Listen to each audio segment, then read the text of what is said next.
Hey guys, what's up? So, there's a lot of mental health issues, mental illnesses, and personality disorders, and all that stuff in the world.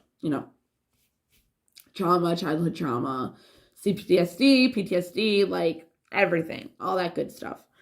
And everybody's on some kind of medicine, or it should be. you know, um, Unless you do healing work, you'll realize you really don't have to be on medication. Okay, my story with where I'm going with this. So I was put on medication when I was 12 years old. I tried killing myself, and I got caught doing it. So they put me in hospital or whatever, probably a mental hospital. And I had to stay there. It was like Thanksgiving, like Christmas time. And because I remember there being like a tree decorated and shit. And freaking, I was there for like, I don't even know. I don't remember. I saw a lot of fucked up shit though. I had like a bunch of boyfriends. I did nothing. I didn't do anything with them, but I just had a bunch of boyfriends apparently. Whatever. I was 12 years old and I was really fucked in the head. So they put me on lithium and such an old fucking medication. And they said I had bipolar. Okay, sure. I had bipolar. I had BPD, but we can say I have bipolar. And I learned that, later on in life, and it sucks. But because I know what it is, I was able to fix it. That's what I mean. You don't need fucking medication. If you know what the diagnosis is and the symptoms are, and you're able to fucking be like, you're doing something, and you're like, okay, can't do this. Like, that's part of my fucking BPD shit. Like, you fix it. You know what I mean? BPD has a love-hate cycle. And I can see myself do it. I'll love a person so much, and then I pull myself back and I fucking hate their guts. And I haven't done that in a really, really, really long time, but like, I know that that's part of the thing, also with the fearful avoidant attachment style. So I'll see if I ever see myself do it. I'm like, okay, Bethany, you're doing it. Like, stop doing that. You know what I mean? So I can do stuff like that. I'm not fucking bipolar. So pretty much where I'm getting at with this is, I don't know if people like realize it because they're on medication, and like that's just how it is. I've been on medication for like 20 years, and it's like, if I'm still going, like, throughout my life, I've gone to a mental hospital. It was also sometimes a vacation and just a break. I didn't really try to kill myself after I was 12 years old. Whatever.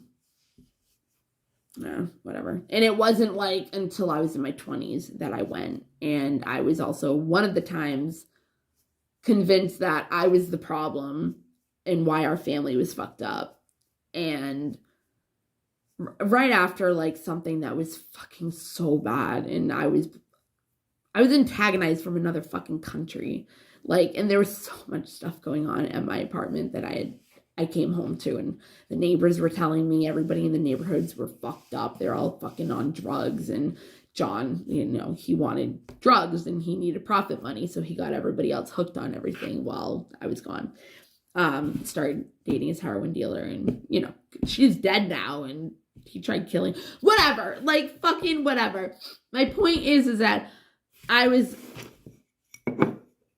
it's fucked up that like we have to, when we're on medication, we have to put our fucking lives and our stability on another person who thinks they know what the fuck they're doing, but have never experienced anything or any kind of, personality disorder for themselves or nothing like that. They don't have the experience, and they're book smart. Oh, bitch. Like, they go buy a book. No. Like, I gained 20 pounds recently. It's probably like 15 now because I lost weight. And I fucking hate it. I really do. Like, I look good. I look good with it, but no. It's not good for me. It triggers a lot of things, and I have a story about how I got so skinny, and it's like, it's just, I stayed skinny because I told myself I would never let myself get heavy again because I got so sick that was the only good thing about it, is that I lost like 50 something pounds. My friends were like, oh, well, you wear it good. You know, you were heavier before too. And my body changed, so I'm not like, I don't look heavier. But you have a stomach and shit like that. But it'll be easy to lose, so I'm not like that worried about it. But still, you're going to put me on a medication I've never been on before, tell me all this shit and blah, blah, blah, and then I gained 20 pounds. When I said I do not want a medication that's going to put me on this, that was in, what's it called? Impartial program. That was fun. I love actually doing this stuff because I get to learn about trauma, and I love helping people with their trauma. So like I get to learn, I don't know, I actually like love doing stuff like that, unless it triggers me. Like when I walked in after she put me on Abilify and they were talking about BPD, and I was like, fuck. I was like, no. Because when I found out all that shit, I was like, wow, I really just found out everything that's wrong with me. And I never wanted to admit that I had BPD. Like, I never wanted to. Like, no, I don't have that. 2018, I found that out, and I never looked it up because I was like, it's borderline personality disorder. And when I heard personality disorder, I was like, nah, fuck that. Like, I don't have personality disorder. Like, no. But it was borderline as in you love, hate, like stuff like that. Not like an actual personality disorder.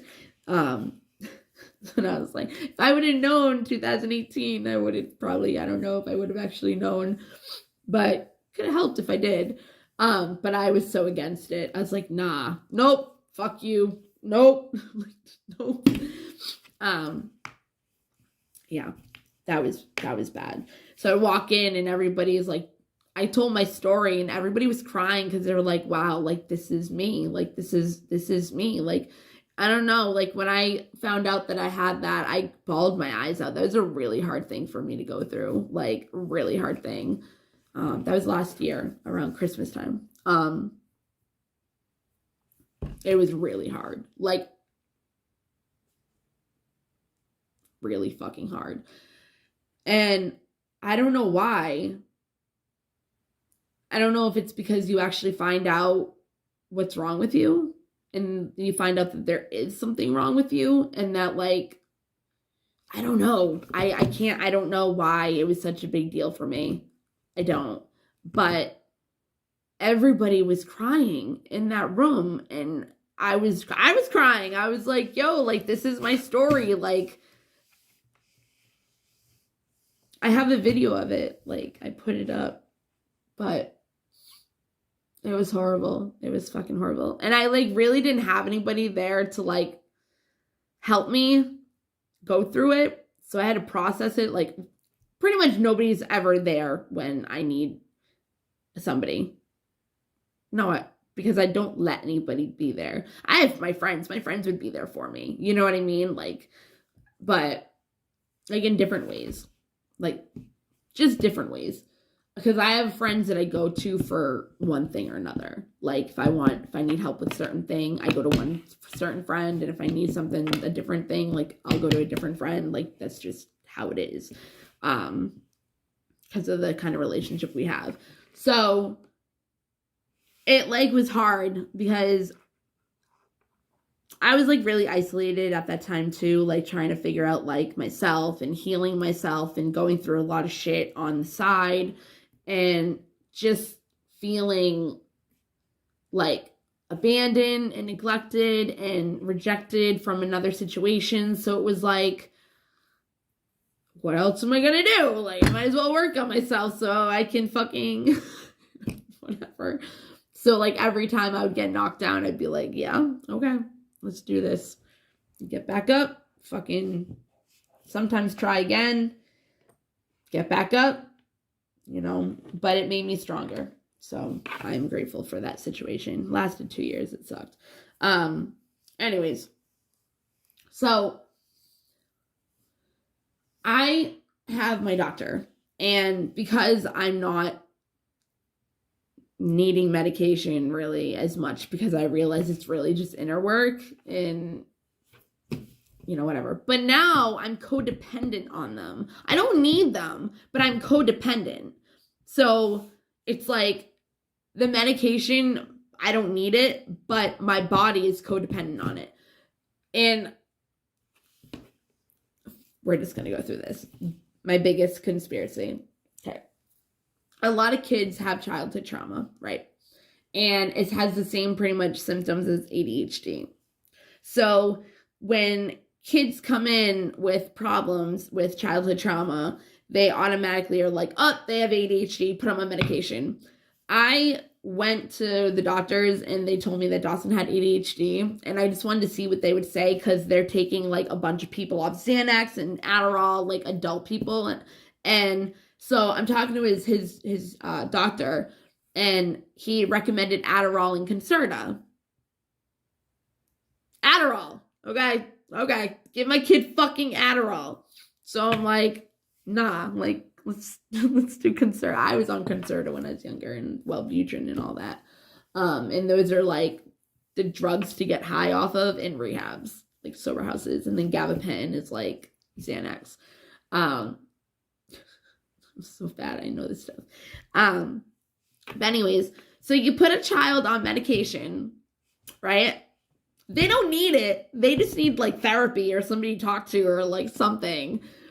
You get the child addicted from the chemical imbalance in their chemical balance in their head, because you have law of attraction, and if your subconscious mind believes something, it's going to happen. So you have a child that just has childhood